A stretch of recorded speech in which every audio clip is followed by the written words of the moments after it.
قد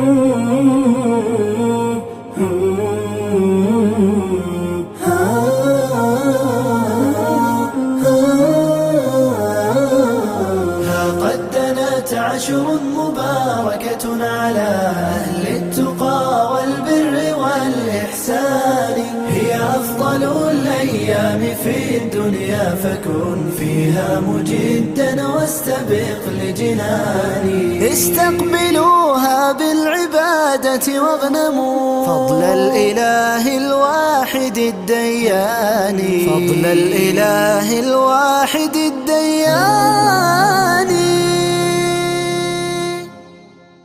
الحمد لله الذي جعل لعباده مواسم الطاعات وترفع فيها الدرجات، والصلاة والسلام على نبينا محمد وعلى آله وأصحابه أجمعين. إخوة الإيمان، السلام عليكم ورحمة الله وبركاته. adúpẹ́ fún Ọlọ́run ọba wa, ọba tá a dúpẹ́ fún òun náà lọ́ba tí ó pa wá láṣẹ ká máa jọ́sìn fún. ó tún wá ya àwọn ọjọ́ kan sọ́tọ̀, àwọn ẹ̀ṣà nínú àwọn ọjọ́ Ọlọ́run yà sọ́tọ̀ ká máa ṣàlékún ìjọsìn wa níbẹ̀. ọba yìí ọba aláàánú ni, nínú àánú tó ṣe fún wa òun náà ni pé ó júwe àwọn ọjọ́ kan fún wa, ipa àwọn ọjọ́ yìí ó tóbi lọ́dọ̀ Ọlọ́run. ó wá pa wá láṣẹ tá a máa ṣe, ó tọ́ wa sọ́nà. òjíṣẹ́lá Muhammad sallallahu alayhi wa sallam àwọn náà ṣàlàyé fún wa, nítorí pé láàdá tí ó wà lérí gbogbo àwọn iṣẹ́ tá a bá ṣe láwọn àsìkò yìí Ọlọ́run á máa ṣàlékún àgbéga fún yàn. ọba tó wá sí bẹ́ẹ̀ fún wa, ọba náà lọ́ba tá a dúpẹ́ fún. ìkẹ́ Ọlọ́run, ọlá Ọlọ́run, àánú Ọlọ́run kó bá òjíṣẹ́ Ọlọ́run òun náà lànàbí wa Muhammad, kó bá wọn ará ilé àtàwọn sàhábà rẹ̀ àti gbogbo àwọn ẹni rẹ̀.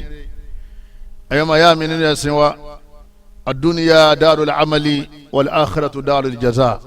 èyí tá a fi bá ní sọ̀rọ̀ láàrin àsìkò díẹ̀ tí a ní òun náà ní fadilu ashri dhil hijjati wa a'malu. ọlá tó wà fún ọjọ́ mẹ́wàá ìbẹ̀rẹ̀, ọjọ́ mẹ́wàá àkọ́kọ́ nínú oṣù dhul hijja. ẹ̀yọ́ máa yá mi nínú ẹ̀sìn wa, gbogbo apáta tá a jẹ́ mùsùlùmí òdodo, gbogbo àná là ń wá yọ́nú Ọlọ́run, gbogbo àná là fẹ́ jọ́sìn fọ́lọ́run, gbogbo wa la mọ̀ pé Ọlọ́run ọba Allah dá wa nítorí ẹ̀sìn ni. ẹ̀sìn náà Ọlọ́run ọba Allah pa wá láṣẹ ká máa ṣe, ká lè mọ̀ pé ad-dunya darul amali wal akhiratu darul jaza. ilé ayé tá a wà yìí, ẹ̀yọ́ máa yá mi nínú ẹ̀sìn wa, kò sí nǹkan kan tí Ọlọ́run ọba Allah tó torí ẹ̀ dá wa síbẹ̀ bí ìbá jẹ́ pé ká wá ṣiṣẹ́ àlìjánná. ẹ rí ọ̀run tá ń lọ al-akhirah, wọn yìí ṣiṣẹ́ ń bẹ̀, wọ́n máa ń lọ lè gbẹ̀san ní lérí gbogbo téèyàn bá ṣe ń lé ayé. kọ́lọ́mọ́sá járí dáadáa ṣe, kọ́lọ́njẹ́ àdìrẹ, kọ́lọ́njẹ́ àrùrẹ, kọ́lọ́njẹ́ àsọ̀rẹ. Ọlọ́hun Ọba Allah subhanahu wa ta'ala ó ṣàlàyé fún wa ní al-Qur'an al-Karim wípé òun dá wa fún nǹkan kan, torí nǹkan kan lòun ṣe dá wa. Ọlọ́hun Ọba sọ pé a'udhu billahi minash shaitani rajim. Ọlọ́hun Ọba ní wa ma khalaqatul jinna wal insa illa liya'budun. Ọlọ́hun Ọba ní ẹ̀rí àwọn àlìjànú bí wọ́n ṣe pọ̀ tó yẹn àtàwọn ọmọ èèyàn bí wọ́n ṣe pọ̀ tó yẹn, Ọlọ́hun Ọba ní ìdá wọn fún kankan illa liya'budun, bí ìbá jẹ́ pé ká máa wá sinmi. ẹ̀sìn òun náà níṣẹ́ wa tá a wá sí ilé ayé. ètò wọn sì ń pè lẹ́sìn náà ní ìgbàgbọ́ àti sẹ́ẹ̀rì, ìgbàgbọ́ àti sẹ́ẹ̀rì. wa ashru dhil hijjati min mawasimi ta'at. ẹ wá rí ọjọ́ mẹ́wàá àkọ́kọ́ nínú oṣù dhil hijja yìí, ọjọ́ tó lágbára àwọn ju Ọlọ́run Ọba ni. Ọlọ́run Ọba Allah subhanahu wa ta'ala ó fi àwọn ìjọsìn kan síbẹ̀ tó jẹ́ pé àwọn ìjọsìn náà wọ́n tóbi. Ọlọ́run Ọba Allah subhanahu wa ta'ala ó fi àwọn iṣẹ́ ìjọsìn síbẹ̀ tó jẹ́ pé àwọn iṣẹ́ ìjọsìn yìí Ọlọ́run Ọba Allah fẹ́ fún ọ ní ládàá tó pọ̀. gbogbo àwọn ìjọsìn tá a máa ń ṣe tẹ́lẹ̀ náà tá a bá tún ṣe nú àwọn ọjọ́ yìí, ládàá tá a gbà yóò tún ju yìí tá a ń gbà tẹ́lẹ̀ lọ. aksamallahu al-azimu bihadhihi al-ayyam al-fadila. Ọlọ́run Ọba Allah subhanahu wa ta'ala ó gbé títóbi fún àwọn ọjọ́ mẹ́wàá bẹ̀rẹ̀ oṣù Dhul-Hijja. Ọlọ́run Ọba Allah fi búra wala yuqsimu al-azimu illa bi'azim. ọba Allah tó tóbi kò ní fi nǹkan kan búra àfi kó jẹ́ pé nǹkan náà ní tó tóbi wájú Ọlọ́run Ọba ni. Ọlọ́run Ọba ní a'udhu billahi minash shaitani rajim bismillahir rahmanir rahim wal fajr. ọlọ́run ọba ní mo fi alfajari búra wa layalil ashr ọlọ́run ọba ní mo fi òru mẹ́wàá búra àwọn ọjọ́ mẹ́wàá àtòru rẹ̀ ọlọ́run ọba ní mo fi búra. òjísàlá muhammad sallallahu alayhi wa sallam anabi wa ń sàlàyé fún wa yìí pé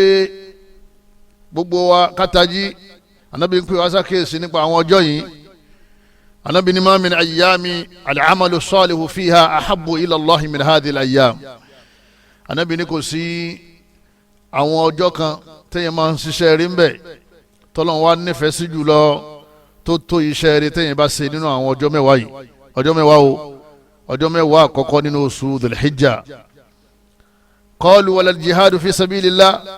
àwọn sàhábà ní iṣẹ́ tá a bá ṣe ní àwọn ọjọ́ mẹ́wàá yìí òun lọ́lọ́run fẹ́ràn jùlọ.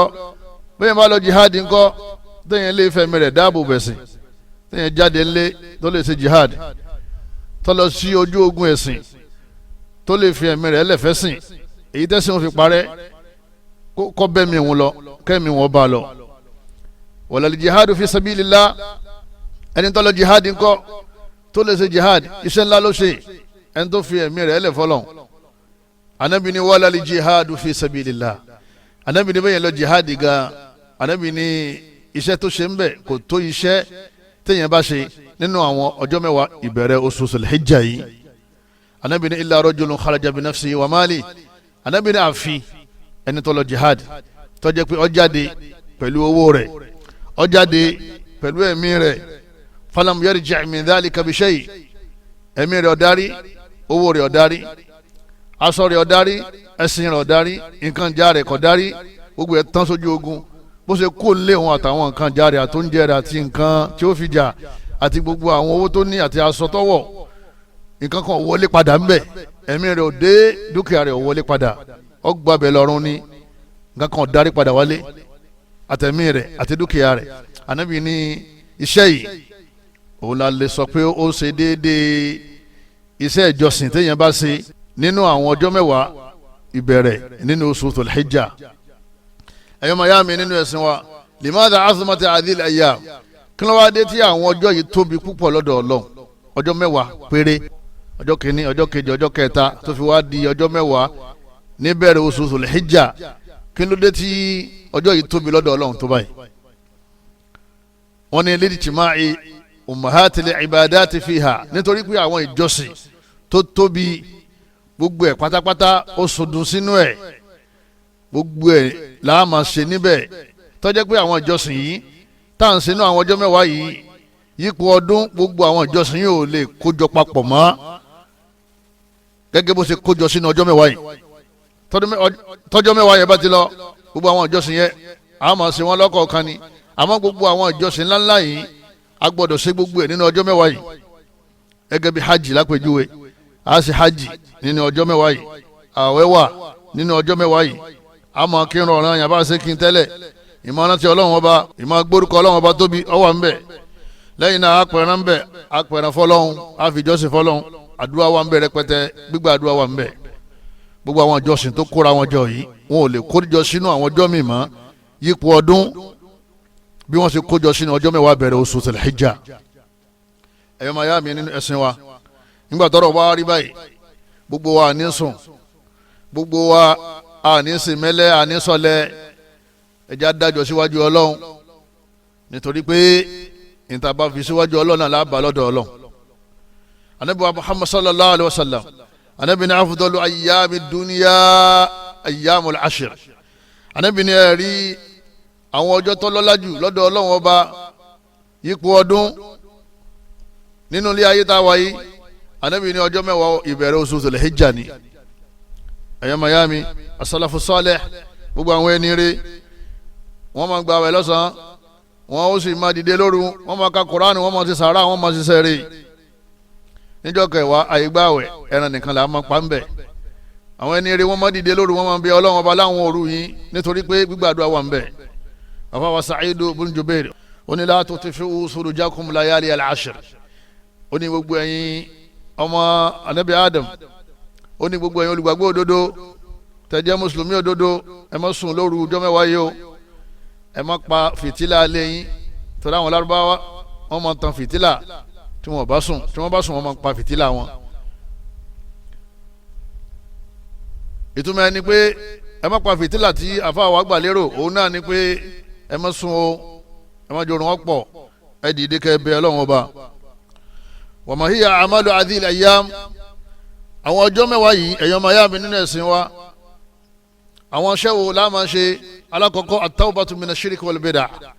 kẹ́ni kọ̀ọ̀kan wa ká lè túbá kúrò níbi ẹbọ ká lè tún ìmánì wa ṣe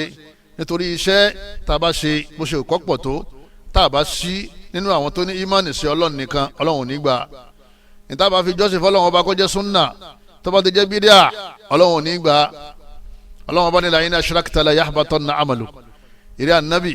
tó bá ilé mú ìbọ̀rìṣà àbí ẹbọ ìgbàgbọ́ nínú nǹkan míì tó bá ilé mú mọ́ gbogbo ohun tó ń ṣe Ọlọ́run bá ní gbogbo sẹ́ẹ̀rì ló sì bàjẹ́ ànábì ní kullu bid'atin dalalah ànábì ní gbogbo àdádálẹ̀ ànú ni èyàn sì ní fi ànú sin Ọlọ́run kọ́ ló ń gbà lọ́wọ́ yẹn ànábì ní man amila amalan laysa alayhi amruna fahuwa radd gbogbo ohun tẹ́yìn bá ṣe tó bá jẹ́ pé kò sí àṣẹ wa lérí ẹ̀ ní kò ṣe Ọlọ́run ó sọ ànábì ó sọ ànábì ní gbogbo iṣẹ́ náà tó bá pè lẹ́sìn o ànábì ní wọ́n dá padà sí ni wọn ò ní gbà lọ́wọ́ rẹ̀ yóò kàn fi àsìkò ṣòfò lásán ẹ̀yọ́ máa yá mi àràfà night nínú àwọn àdádálẹ̀ tí wọ́n ti ń gbé wọ àyàmùl àṣírí ká máa ṣe àràfà night òru mọ́júmọ́ ìjọ àràfà ká wá pè àwọn èèyàn ká máa wá ṣe gbígbà tá à ń ṣe mọ̀lúdù tá à ń ṣe Lailatul Qadri eléyìí ò sí nínú ẹ̀sìn wa ẹ̀yọ́ máa yá mi nínú ẹ̀sìn wa súnà ni ẹja ṣe ẹ má jà ṣe bídà. nínú àwọn iṣẹ́ tí Ọlọ́run bá Allah tọ́pọ̀ wá láti ká wá ṣe láyé táàtún wá mójútó nínú àwọn ọjọ́ mẹ́wàá yìí òun náà ni as-salawatu ada'u salawatil mafruda ká máa kírun ọ̀ràn yẹn dáadáa lásìkò rẹ̀ lẹ́yìn náà ká máa yan náfìlà lóru ká máa yan náfìlà ní gbogbo ọ̀sán náà láwọn àsìkò tán ní ká fi yan náfìlà nítorí pé ìrun ó wà nínú sẹ́ẹ̀rì. àfàwọ̀ Abdullah ibn Mas'ud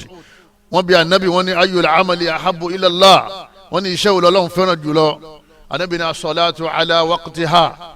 anabi ní as-salatu ala waqtiha anabi ní kẹ́ máa kírun ọ̀ràn yẹn lásìkò rẹ̀ ni nínú àwọn iṣẹ́ t'Ọlọ́run fẹ́ràn jùlọ ẹ̀yọ́ máa yá mi nínú ẹ̀sìn wa lẹ́yìn náà àwọn ọjọ́ mẹ́wàá yìí ọjọ́ tó lágbára púpọ̀ ni a lè fi jọ́ mẹ́sàn-án bẹ̀ a lè fi gba àwẹ̀ àwẹ̀ ẹjọ́ mẹ́jọ àtàwọn ẹjọ́ kẹsàn-án tó jẹ́ àwẹ̀ ẹjọ́ àràfà àwẹ̀ ẹjọ́ àràfà yẹn òun ló wà ní ládájú tá bá gba àwẹ̀ láwọn ọjọ́ mẹ́jọ tó kọjá náà ẹ̀sìn ọ̀tako àmọ́jọ́ kẹwàá àyígbàwẹ̀ níjọ́ kẹwàá níta àmọ́ sí níjọ́ kẹwàá ni pé ẹran là máa fi súnmọ́ Ọlọ́run Ọba á pẹ̀ràn á jẹran á fa àwọn èèyàn bẹ̀ ẹ̀yọ́ máa yá mi nínú ẹ̀sìn wa òjísàlá Muhammad sallallahu alayhi wa sallam anabi sallallahu alayhi wa sallam sọ pé Ọlọ́run Ọba sọ nínú hadith al-qudsi al-hadith al-qudsi anabi ni kullu amali bun adama lah anabi ni gbogbo ṣẹ́ tọ́mọ anabi adama bá ṣe òun ló ní ládàá rẹ̀ òun ló ní nǹkan ẹ̀ illa sawm àyàfi àwẹ̀ fa innahu li wa ana ajzi bi anabi ni Ọlọ́run sọ pé àwẹ̀ ṣẹ́ èmi ní ti bu ẹ̀san fún tọ̀hún ẹnìkan mọ iye ẹ̀san tí ó gbà lérí ẹ̀ ẹ wá rí àwẹ̀ ọjọ́ kẹsàn-án ládàá tiẹ̀ tó pọ̀ rẹpẹtẹ sùyàmù yawmi àràfàtà anabi níṣẹ́ rí àwẹ̀ ọjọ́ àràfà ahtasibu ala Allah an yukaffira sanata allati qabla wallati ba'da Ọlọ́run Ọba Allah yóò fi pa ẹ̀ṣẹ̀ ọdún kan rẹ́ fún yàn ahtasibu ala Allah anabi ní mo gbà pé Ọlọ́run Ọba an yukaffira sanata allati qabla wallati ba'da yóò pa ẹ̀ṣẹ̀ ọdún kan téèyàn ti ṣẹ̀ kọjá nínú àwọn ẹ̀ṣẹ̀ kéékèèké Ọlọ́run parẹ́ tí ìbá gbà wẹ̀jọ́ àràfà wallati ba'da gbogbo àwọn ẹ̀ṣẹ̀ ọdún kan tí ń bọ̀ àwọn ẹ̀ṣẹ̀ kéékèèké bẹ́ẹ̀ bá gbà àràfà Ọlọ́run fi parẹ́ fún yàn takfiru dhunubi sanatayn níta ń gbọ́ yín bẹ́ẹ̀ ni pé bẹ́ẹ̀ bá gbà wẹ̀jọ́ àràfà ọjọ́ kẹsàn-án Dhul Hijjah tí ọdún léyà kọlá Ọlọ́run fi pa ẹ̀ṣẹ̀ kéékèèké nínú ọdún méjì ẹ̀ṣẹ̀ kéékèèké tó wà nínú ọdún méjì Ọlọ́run parẹ́ fún yàn alẹ́ súnmọ́ Ọlọ́run bá pẹ̀lú àwẹ̀ ẹjọ́ mẹ́sẹ̀sán yìí kọ́lọ́mọ́sẹ̀ ìgbà alẹ́sẹ̀ fẹ́ ní kọ̀ọ̀kan wa torí pé àwẹ̀ iṣẹ́ lòun náà iṣẹ́ rẹ ni a lè yọ kó nínú iṣẹ́ rẹ pípàdé bá ka gbà pípàdé ọba ka fílẹ̀ àmọ́ àwẹ̀ ẹjọ́ àràfà dákun mọ́sẹ̀ ìtura yìí kọ́ gbà kọ́lọ́run lè ṣàforíjì ẹ̀ṣẹ̀ ọdún méjì fún nínú àwọn ẹ̀ṣẹ̀ kéékèèké nínú àwọn ṣẹ́ta máa ń ṣe nínú àwọn ọjọ́ yìí tọ́jọ́ yìí fi tóbi púpọ̀ adáwòl hajj wọn náà ní pé àwọn èèyàn wọn lọ lè bẹ̀lẹ̀ Ọlọ́run Ọba wò wọn lọ lè ṣe hajj al-wuqufu bi Arafa wọn dúró lárafa wọn péjọ síbẹ̀ anabi ni man hajja walam yarfus walam yafsuk raja'a kayawmi waladati ummu ẹni bá lọ sí hajj nínú àwọn ọjọ́ yìí tí ó sọ̀sọ́kúsọ tí ó sì ṣàgbèrè yóò dé padà bígbà tí ìyá rẹ̀ ṣẹ̀ṣẹ̀ bí tí ò lẹ́sẹ̀ lọ́rùn. hajj ọjẹ́ tó tóbi nínú àwọn ọjọ́ mẹ́wàá yìí nínú àwọn tó tún tóbi jù nínú àwọn àjọsìn tọ́lọ́wọ́n bá fi sínú àwọn ọjọ́ mẹ́wàá yìí adhabuhu lillah òun náà ni kápẹ́ran fún ọlọ́run ọba al-udhiyya kápẹ́ran léyà fọlọ́run kápẹ́ran káfi súnmọ́ ọlọ́run kájẹ́ ńbẹ̀ káfáwọn èèyàn jẹ́ ńbẹ̀ nítorí tọ́lọ́run nínú àwọn iṣẹ́ tá a máa ṣe nínú àwọn ọjọ́ mẹ́wàá yìí tá a fi rí ìyọ́nú ọlọ́run kathratu dhikrillah ká máa rántí ọlọ́run ọba púpọ̀ ká máa gbé ọlọ́run ọba tóbi ọlọ́run ọba pa wá láṣẹ ni ọlọ́run ọba ní wa yadhkuru ismallahi fi ayyamin ma'lumah ọlọ́run ọba ní ìrẹ́ ànábì bá mi sọ fáwọn ẹrú mi oní gbogbo wọn ká máa gbórúkọ bí tóbi nínú àwọn ọjọ́ tá a ti ṣàlàyé fún wọn ọjọ́ wo ni wọ́n ṣàlàyé fún wa oní làwọn ọjọ́ mẹ́wàá yìí wal fajri wa layalin ashr ànábì ní ma min ayyamin a'zamu indallah ànábì ní kò sí àwọn ọjọ́ kan tó tóbi lọ́dọ̀ Ọlọ́run wala habbu ilayhi tọ́lọ́run sì nífẹ̀ẹ́ sí jùlọ al-amalu fihinna tọ́lọ́run nífẹ̀ẹ́ sí iṣẹ́ rẹ̀ iṣẹ́ inú ẹ̀ tọ́lọ́run nífẹ̀ẹ́ sí iṣẹ́ tẹ̀yìn bá ṣe ń bẹ̀ jùlọ min hadhil ayyam tó tó àwọn ọjọ́ mẹ́wàá yìí min hadhil ayyamil ashr tó tó àwọn ọjọ́ mẹ́wàá yìí bọ́dọ̀ bá wá rí bẹ́ẹ̀ fa akthiru fihinna tahlila anabi ni ẹ pọ̀ lẹ́ni tí ó máa gbọ́ lọ́wọ́ bá tóbi la ilaha illallah wa takbir allahu akbar anabi ni fa akthiru fihinna min at-tahlil ẹ jẹ́ la ilaha illallah wọ́n pọ̀ nínú àwọn ọjọ́ yìí tẹ́ ẹ máa wí ẹ má dákẹ́ ẹ má jẹ́ niyọ́ dákẹ́ wa takbir ẹ má gbọ́ lọ́wọ́ tóbi nínú àwọn ọjọ́ mẹ́wàá yìí ẹ má dákẹ́ wa tahmid alhamdulillah walillahi alhamdu ẹ má yin Ọlọ́run ẹ má kí Ọlọ́run pé ó ṣe é ẹ máa dúpẹ́ fọlọ́wọn ọba nígbà tí oṣù tòlẹ́hìjà bá ti lé tí sultan bá ti announce eléré àwa mùsùlùmí ní nàìjíríà ní tẹlẹ́tẹ̀kọ́ tó bá ti announce ipe oṣù tòlẹ́hìjà ti wọlé o láti gbà tá a bá ti kí magiribi tán ẹnu ò ní dákẹ́ allahu akbar allahu akbar allahu akbar la ilaha illallah allahu akbar wallahu akbar walillahi alhamd allahu akbar allahu akbar allahu akbar la ilaha illallah allahu akbar wallahu akbar walillahi alhamd bí mo ṣe wí bá ṣe máa wí ni gbogbo bí tá a bá wà pátá láti máa wí yàtọ̀ sí pé à ń tọ̀ lọ́wọ́ àbá yíyàgbẹ́ lọ́wọ́ a máa wí ní gbogbo bí tá a bá wà wọn lè fa wa abdullahi bin umar àtàfà wa abu hurairah radiyallahu anhuma ọlọ́run bá yọ́nú sáwọn méjèèjì wọ́n ní wọ́n dìde láàrin ọjà yukabiran wọ́n máa wá lọ lè gbé ọlọ́run bá tóbi láti fi rán àwọn ará ọjà létí ipe ọjọ́ yìí o nínú ìjọsìn tó wà ń bẹ̀ òun náà ni ká máa ṣe allahu akbar ká máa ṣe ní gbogbo ibi tá a bá wà ìbá àjọjà ìbá àjẹnulé à ń lọ à ń bọ̀ allahu akbar la ilaha illallah allahu akbar wallahu akbar walillahi alhamd. ẹ máa yá mi nínú ẹ̀sìn wa nínú àwọn iṣẹ́ tá a ṣe nínú àwọn ọjọ́ yìí tọ́lọ́run retí ká ṣe òun náà ni kathratu du'a ká pọ̀ lẹ́ni tí wọ́n máa ṣàdúà ká máa bẹ̀ lọ́hùn kò sí nǹkan kan tá a fẹ́ kó bàjẹ́ nínú tó ti dá àfi ká máa ṣàdúà kò sí nǹkan kan tá a lè ṣe lérí tó ti dá kó má bàa bàjẹ́ lẹ́yìn àdúà èyí tí sì ń pa wá lẹ́kún tí ò da kò sí nǹkan kan tọ́lọ́run fi lè mú kóònù ayé wa tọ́jú àdúà lọ àdúà náà ni agbára wa mùsùlùmí kì í sóògùn ọwọ́ ń pa nǹkan kan papọ̀ ọ̀nlọ́ nǹkan papọ̀ oníwọ̀ ẹ fẹ́ kí ntọ́ ń fẹ́ ọ fẹ́ kọ́ bọ́ sí ọmọ pé ni tí máa jẹ́ kí nǹkan bọ́ sí òkè lọ́wọ́ òun náà ni Allah ọmọ pé ọmọ bẹ́ẹ̀ ni bó bá ti ń lọ nǹkan kan papọ̀ tó ń pa nǹkan kan papọ̀ àṣetáni ló ń bẹ̀ yẹn a máa ṣàdúrà nínú àwọn ọjọ́ yìí ọmọ béèrè ń tó fẹ́ lọ́dọ̀ Ọlọ́run ṣàdúrà fún orílẹ̀-èdè rẹ ṣàdúrà fọ́kọ ẹ ṣàdúrà fún ìyàwó ẹ ṣàdúrà fún ọmọ ẹ ṣàdúrà fún àwọn afẹ́ ṣàdúrà fún àwọn òkú mùsùlùmí ṣàdúrà fún gbogbo àwọn ọmọlẹ́kẹ́wẹ́ ọmọ ìkọ́ṣẹ́ ọmọ skul ẹ ṣàdúrà fún gbogbo àwọn mùsùlùmí pátá kọ́dà ṣàdúrà fún àwọn tí èsè mùsùlùmí kọ́lọ̀ ń sọ wọ́n di mùsùlùmí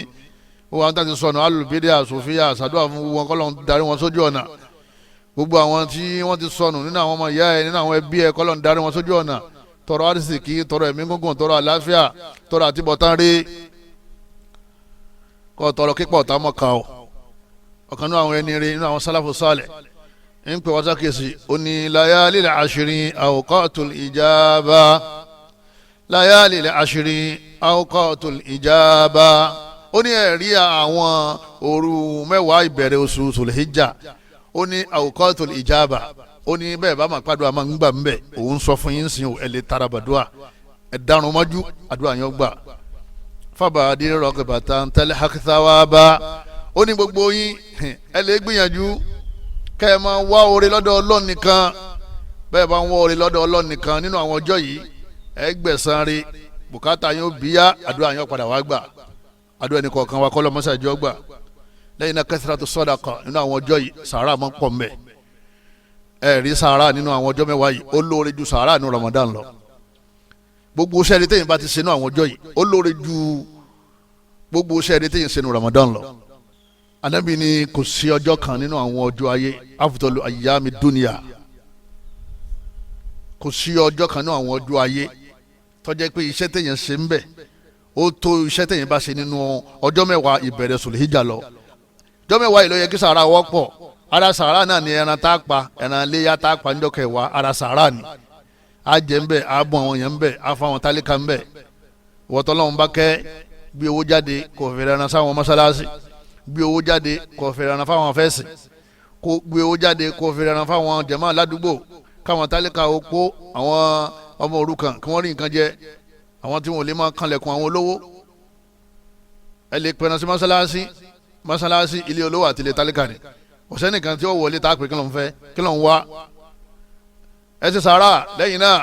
ẹ tọ́jú òbí ẹ tọ́jú ẹbí gbogbo àwọn tí ó yẹ kẹ́ ṣàánú ẹ ṣàánú wọn láwọn ọjọ́ yìí kọ́lọ́n lè ṣàánú ẹ̀yin náà ọlọ́run ni wa an tasaddaqu khairun lakum in kuntum ta'lamun ọlọ́run bá ní tẹ́ ẹ bá ń lè ṣe sàárà tẹ́ ẹ bá ń lè ṣe sàárà tẹ́ ẹ bá jẹ́ ẹni tó pọ̀ ní sàárà tí mò ń ṣe sàárà ni ẹ bá rí orí ńlá o tó bá jẹ́ pé ẹ bá mọ̀ ní sàárà ni ó bá pọ̀ jù tẹ́ ẹ máa ṣe nínú àwọn sunna mustahabba tá a fẹ́ sunna ni a fẹ́ èèyàn gbà ládẹ́ fẹ́ni tó bá fẹ́ pààyàn léyà Ànábì ní idha ra'aytum hilala dhil hijja Ànábì ní kọ̀ọ̀kan yín tẹ́ bá ti rí i pé oṣù Dhul-Hijja lé wọ́n ti anọ́ọ̀sì pé oṣù Dhul-Hijja ó ti wọlé o wa arada ahadukum an yudahi Ànábì ní kọ̀ọ̀kan yín ẹ sì fẹ́ pààyàn léyà ẹ lánìyàn kẹ́ pààyàn léyà abẹ́ ti ní ẹran ńlẹ̀ abẹ́ ti lówó ńlẹ̀ falyumsik an sha'ri wa adhari Ànábì ní irun yín gbogbo ọ̀nà ara ẹ má jẹ́ kankan bọ́lẹ̀ ńbẹ̀ ẹ má mama já bọ́lẹ̀ ẹ má mama já bọ́lẹ̀ lẹ́yìn náà ìkànnà yín ẹ má gé tẹ́ bá wá pẹ̀ràn tán nígbà náà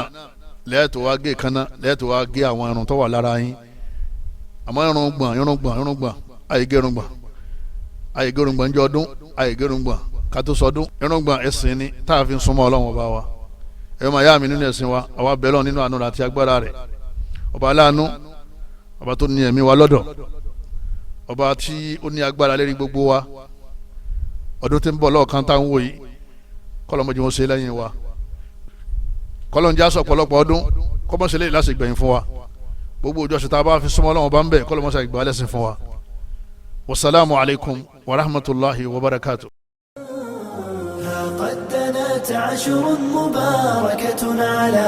أهل التقى والبر والإحسان هي أفضل الأيام في الدنيا فكن فيها مجدا واستبق لجناني استقبلوها بالعبادة واغنموا فضل الإله الواحد الديان فضل الإله الواحد الديان